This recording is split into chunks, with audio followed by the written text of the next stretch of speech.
Of all the parts of your bike that need cleaning, your chain is perhaps the most important one. A clean chain is a long-lasting chain, and that also has a positive effect on the lifespan of your whole drivetrain. So it is a definite money-saving tip. There is a specific technique to effective chain cleaning though, and we're going to go into real detail in this video. So time to roll up your sleeves. The first point to mention is that to get anywhere here, you're going to need a specific product to degrease your chain. I'm sure you'll all too familiar with that feeling of trying to get oil off your hands. Soap and hot water don't do the job. Maybe washing up liquid might go a little bit better, but essentially you're stuck with it.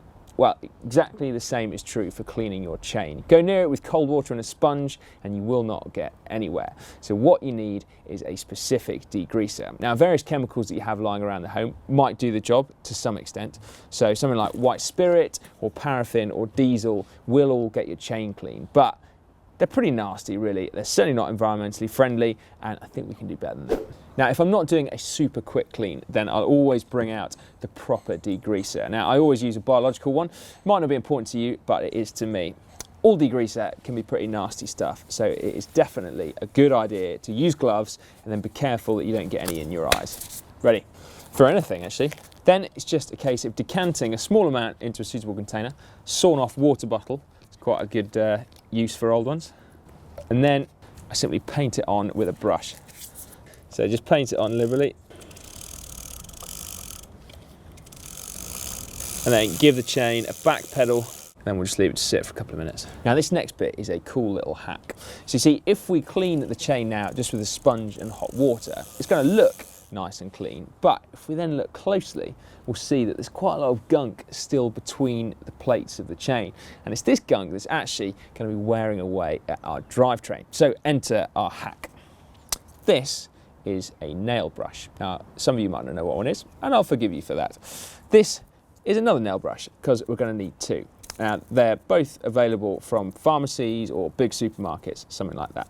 Essentially what we do is we sandwich the chain between our two nail brushes, and then we back pedal, and the little bristles will clean the chain inside and out. Now you might need to do a bit of modification of your nail brushes, maybe trim the inside bristles down slightly so it does fit nicely around the chain. So if that is our hack, there is a specific tool for the job as well. This is called a chain bath or a chain cleaner, and essentially it is a more convenient and arguably significantly more effective way of cleaning your chain. It's designed specifically for the purpose. You simply sandwich your chain in there, fill the top reservoir with degreaser, and then back pedal your chain through and it gets clean.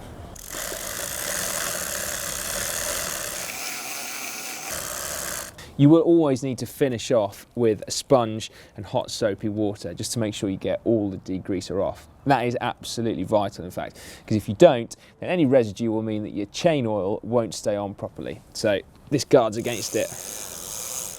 The next step is to dry it with a rag and then re-lube your chain. Now, it's probably a good idea to use some kind of aerosol lube first. That way your chain is completely dry and it'll stop it going rusty if you have to store your bike outside. Now, it has to be said, there aren't really any occasions where you would just clean your chain. The rest of the drivetrain does need a good clean as well. And as soon as you've got your cleaning stuff out, you might as well. So you can paint your degreaser onto your cassette and onto the jockey wheels as well. Now, I know a lot of you do worry about getting degreaser into sealed bearings, thinking that perhaps that will then decrease the lifespan of your bearings. And to a certain extent, that might be true, but it's certainly not essential to dismantle your drivetrain every time you want to clean it. Personally, I don't really have the time to do that, and I would rather just re-grease my bearings as and when they need it. But it's entirely up to you. Now, clearly a gleaming drivetrain is going to do wonders for your morale, but let's face it, you really need to clean the rest of the bike as well for full effect. So if you want to see how to clean a bike in 30 minutes, completely and utterly thoroughly, then if you click just up there, you get straight through to that one. Or if you want to know how to select the right lubricant for your chain and the conditions that you ride in, then you click just down there and you get straight through to it. Otherwise, subscribe to GCN. You can do that by clicking on that big box there that says subscribe.